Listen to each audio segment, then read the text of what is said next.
शालू आणि पुष्पा पावसात भिजत घरी येतात. घरी आल्याबरोबर ते कपडे चेंज करतात. पुष्पा कपडे चेंज करून तिचे भिजलेले केस रुमालाने झटकत होती. नेमक्या त्याच वेळेस विकास आपल्या काकांच्या घरी आला.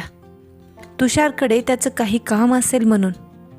ती खाली मान घालून केस पुसत होती आणि तिने पुढे आलेले केस मानेला झटका देऊन जोरात मागे फेकले. त्याच वेळेस विकासच्या तोंडावर तिच्या केसांमधले पाण्याचे फवारे उडून त्याचा चेहरा ओला झाला. त्याच वेळेस तिचं अचानक विकासकडे लक्ष गेलं. भिजलेल्या मोकळ्या केसात तिचे सौंदर्य अधिकच खुलून आले होते.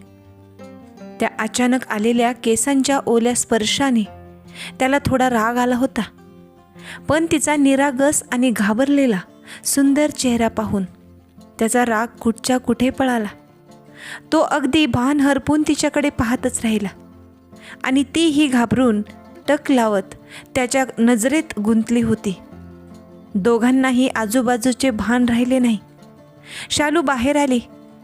तिने दोघांना असे भान हरपून एकमेकांकडे पाहताना पाहिले.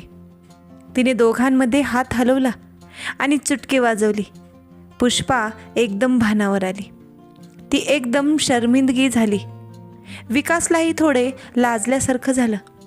शालू विकासला हसतच म्हणाली, दादा सांभाळ हो. पुष्पा काहीच न बोलता आत गेली. आत्याने शालू आणि पुष्पासाठी चहा ठेवला होता.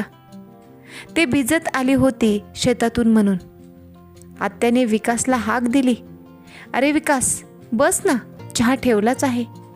तुषार घरीही नाही पण येईलच ना आता. विकास खुर्चीवर बसला.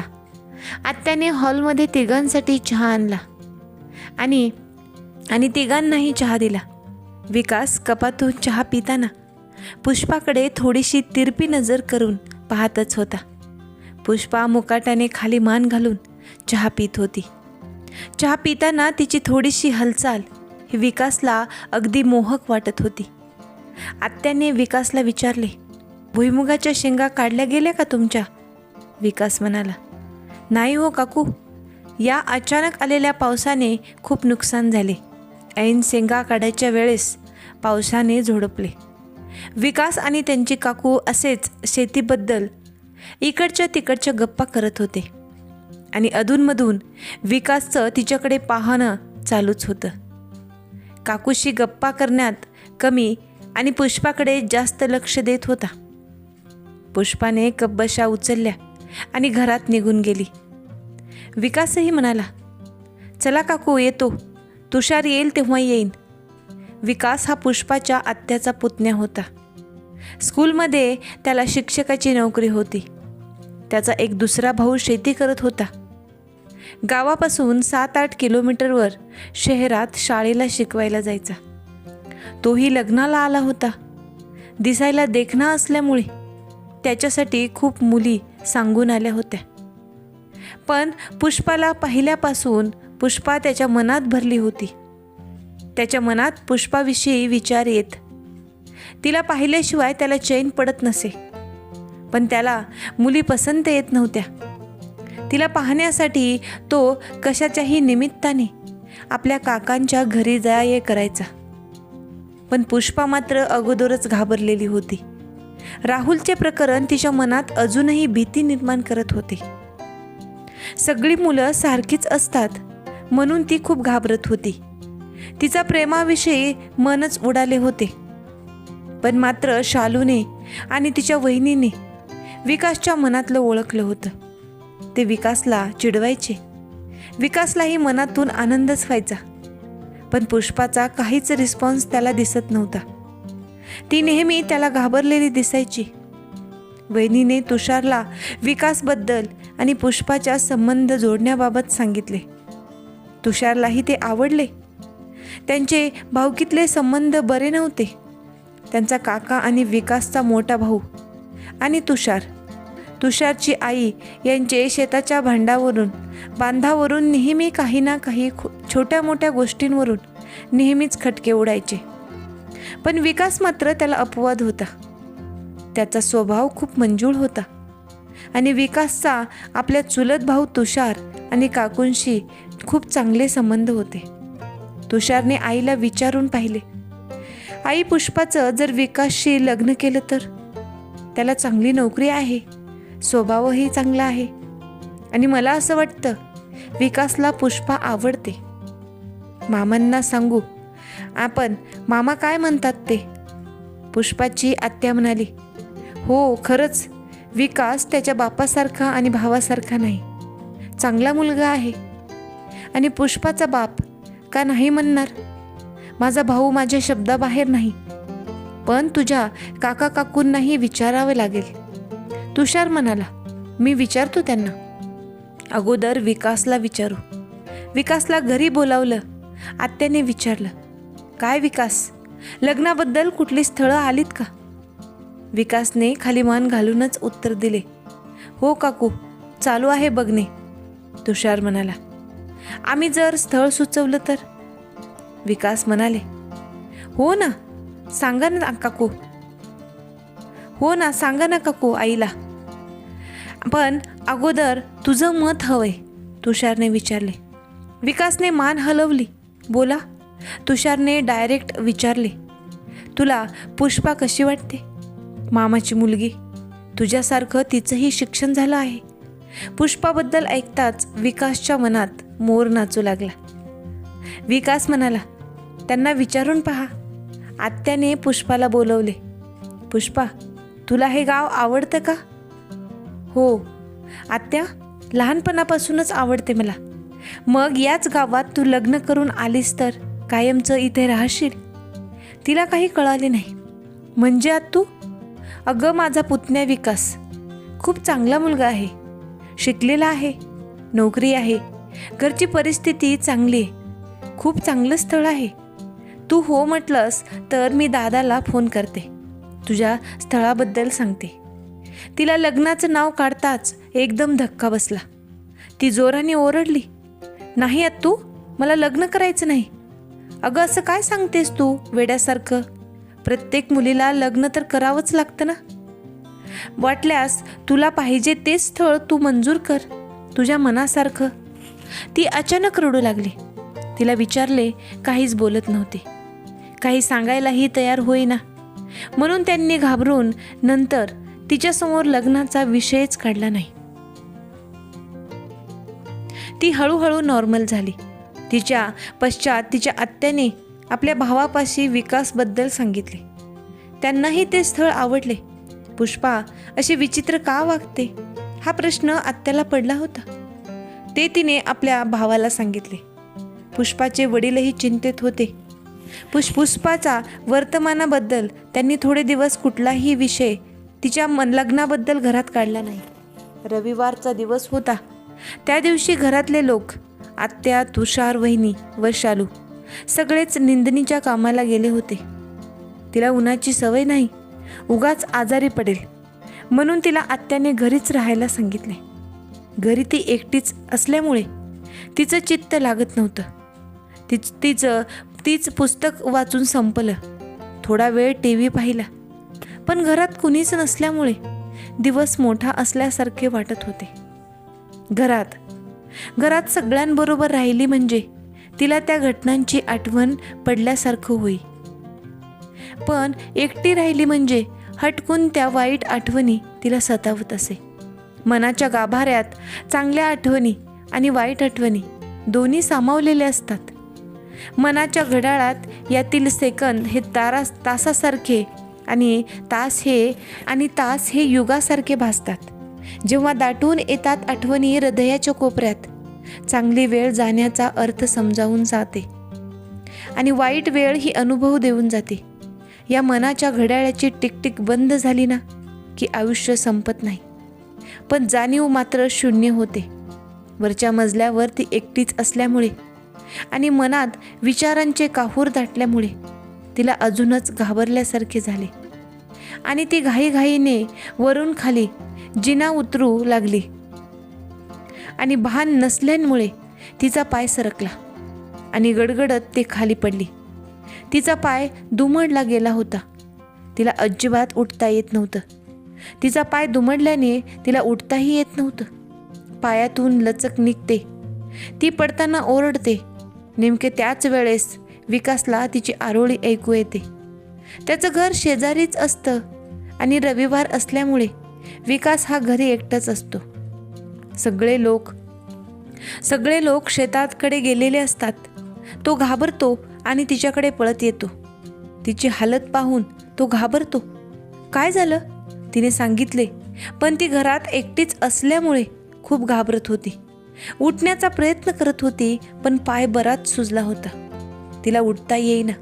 विकासने सांगितले, चला इथे जवळच डॉक्टर आहेत, मी घेऊन जातो. ती नाही म्हणाली आणि उठताना तिच्या पायात जोरात कळा येत होत्या. विकासने पाहिले. तिला थोडं ओरडून बोलला, चला तुमची मनमानी करू नका, मी तुम्हाला खाऊन नाही जाणार. आणि तिचं न ऐकता त्याने तिला उचलले आणि डॉक्टरांकडे नेलं.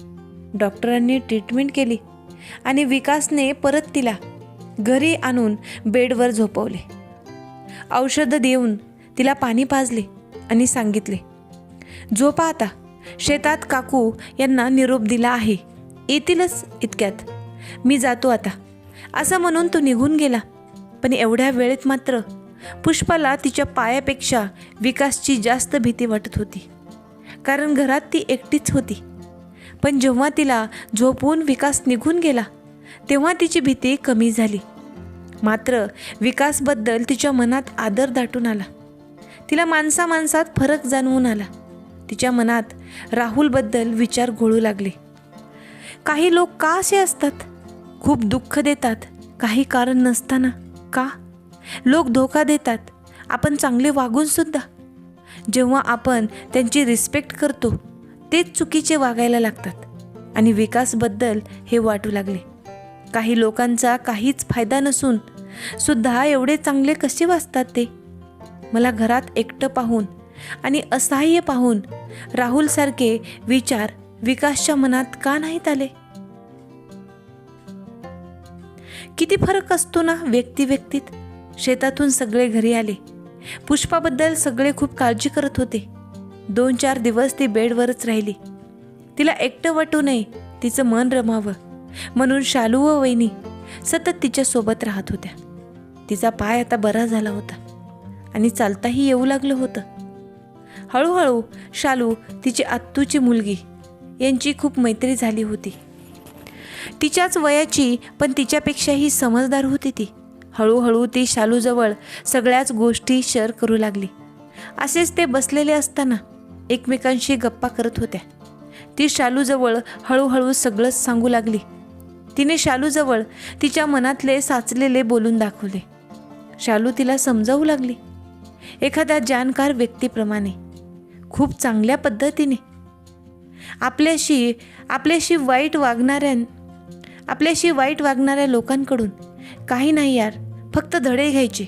त्या प्रत्येक व्यक्तीकडून जे आपल्याला दुःख देतात तेच धडे आपल्याला खूप कामी येतात. भविष्यात हे नेहमी लक्षात ठेवावे. पुष्पा म्हणाली, चल ठीक आहे शालू, त्या व्यक्तीशी आपण बोलणं बंद करू, नाते तोडून टाकतो. पण त्याने काय होणार आहे? अशी अजून खूप लोक भेटतील आयुष्यात. तर ती म्हणाली, आपल्याला फक्त त्यांच्यासोबत कसं वागायचं ते शिकायला हवं आणि त्यांना जशास तसे उत्तर द्यायचं. जरी तुम्ही खूप साधे असलाल तरी. आणि असे प्रसंग खूप येऊ शकतात आपल्या आयुष्यात, कुठल्याही प्रकारचे. आपण चांगले असो किंवा वाईट असो, आपल्या लाईफचा एक भाग होता असं समजून ते विसरून जायचं, एक वाईट स्वप्नाप्रमाणे. आणि जगात अशी तुझ्यासारखे परिस्थितीमध्ये अडकलेले खूप असतात. पण ते पुढे न जाता ते घाबरून बसतील तर तिथंच राहतील.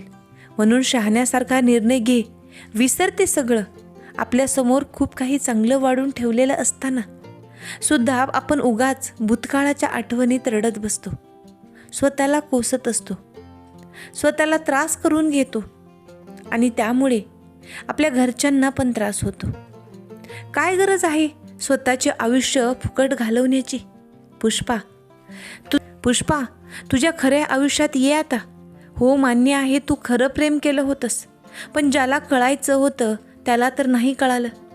उलट तुझा गैरफायदा घेण्याचा त्याने प्रयत्न केला.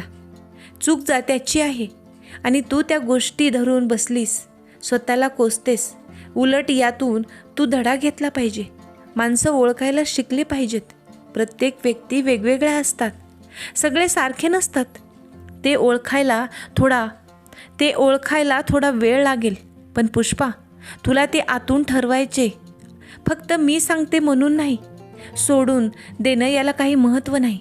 हे कुणासाठी नाही, फक्त तुझ्या चांगल्यासाठी सांगते आहे. मी फक्त एवढंच करू शकते पुष्पा. या सगळ्या गोष्टींचा तुला खूप त्रास होत असेल, मनाला वेदनाही होत असतील, म्हणून सांगत आहे. तुला बदलावं लागेल. प्रेम करणं चांगलं का वाईट याबद्दल बोलण्याचं बंद कर. आणि ते बोलून आपण आतून जास्तच डिप्रेशनमध्ये जातो. आणि यातून बाहेर निघण्यासाठी तुला कोणीच मदत करणार नाही. ते तुलाच ठरवायचं आहे. ते धरून बसायचं की आयुष्याला नवीन सुरुवात करायची. हे सगळं विसरून, मला माहीत आहे असं विसरता येत नाही सहजासहजी. पण यार, आपल्याला पुढे जायचंय. आपल्या आईवडिलांच्या स्वप्नासाठी, स्वतःसाठी. कारण एकाच ठिकाणी अडकून राहण्यात काही अर्थ नाही. पुढे गेलं म्हणजे सगळ्या गोष्टी आपल्याला विसरायला होतात असं नसतं. फक्त आपण आपल्यासाठी काय चांगले आहे, कुठल्या गोष्टींना प्राधान्य द्यावे ते बघावे लागते. आणि तू जर म्हटलं कितीही विसरायचा प्रयत्न केला तर मी नाही विसरू शकत त्या घटना. पण हे लक्षात ठेव, तू ठरवलं तरच ते शक्य आहे. मग त्यासाठी स्वतःला बिझी ठेवावं लागेल. त्या कामात जे तुला आवडतं, जेणेकरून तुझा मेंदू व्यस्त राहील. आपल्या आवडत्या माणसासोबत फिरायला जाणे, त्यांना आपल्या गोष्टी फिलिंग्स शेअर करणे, यामुळे तुझं थोडं मन हलकं होतं. आणि कुठल्याही गोष्टीला वेळ तर लागतोच थोडासा. माहिती आहे मला, एखादी गोष्ट विसरणं सोपं नसतं. पण ती कुठलीही असो, जेव्हा आपण पहिल्यांदा प्रेमात पडतो ना, त्याच्या आधीपासून त्या व्यक्तीला आपण सतत बघत असतो. सोशल मीडियावर, रिअल लाईफमध्ये एक वेगळंच कनेक्शन होऊन जातं त्या व्यक्तीसोबत. आणि असं काही आपण ठरवून वगैरे नाही करत, ते आपोआप होऊन जातं. दिवस रात्र त्यांचाच विचार करत राहतो आणि तेच सतत आपल्या डोक्यात चालू असतं. मग आपला दुसऱ्या गोष्टीत मन लागत नाही. किंवा एक दिवस जरी ती व्यक्ती दिसली नाही तरी एकटं वाटतं. आणि काही कारणामुळे नातं तुटतं, तेव्हा तेच अटॅचमेंट खूप महागात पडते. कारण आपल्या मेंदूला पण त्या गोष्टींची सवय होऊन गेलेली असते. आणि जेव्हा आपण वेगळा विचार करतो तेव्हा आपला मेंदू ॲक्सेप्ट करायला तयारच नसतो. आपल्याला खूप त्रास होतो आणि त्यालाच आपण आठवणी असं नाव देतो. त्यांच्या गप्पा चालूच असतात. तेवढ्यात खाली आईने आरोळी मारली म्हणून शालू तिथून उठून गेली. पण उठताना ती बोलली, बघ तुला काय करायचं ते, मी सांगितलेलं ऐकायचं की तुझंच रडगरानं लावून बसायचं. पुष्पाच्या डोळ्यात पाणी आलं. तिने शालूला मिठी मारली. थँक्यू शालू, खरंच आज तुझ्याशी बोलल्याने माझं मन खूपच हलकं झालं आहे. कुठून शिकलीस ग एवढं तत्त्वज्ञान? खरंच अगदी खरं सांगितलंस तू. मी सगळं विसरेन तुझ्या सांगण्याप्रमाणे. तू सांगितलेलं सगळं लक्षात ठेवीन. खरंच तू माझी फक्त बहीण नाहीस तर माझी खूप जीवलग मैत्रीणही आहेस. शालू हसून म्हणाली, बरं चला आता. खाली आई जेवणासाठी वाट बघत असेल आणि डोळे पुस अगोदर. आईला वाटेल तिच्या लाडूबाईला मीच रडवले म्हणून. असे म्हणत दोघेही खळखळून हसल्या आणि त्या खाली जाऊ लागल्या. केतकीच्या माध्यमातून पुष्पाच्या भूतकाळात जे घडलं होतं ते विकासच्या जर समोर आलं तर विकास कसा रिॲक्ट करेल? तुम्हाला काय वाटतंय, विकासने कसं रिॲक्ट करायला पाहिजे? तुमचं काय मत आहे याबद्दल ते तुम्ही कमेंटद्वारे नक्की कळवा. हा भाग तुम्हाला कसा वाटला ते कमेंटद्वारे सांगायला विसरू नका. हा व्हिडिओ तुम्ही शेवटपर्यंत पाहिलात त्याबद्दल तुमचे मनापासून आभार. असेच नवनवीन व्हिडिओ पाहण्यासाठी व्हिडिओला लाईक करा, शेअर करा आणि आपल्या चॅनलला नक्की सबस्क्राईब करा. लवकरच भेटूया त्याच्या पुढच्या भागासोबत. तोपर्यंत धन्यवाद.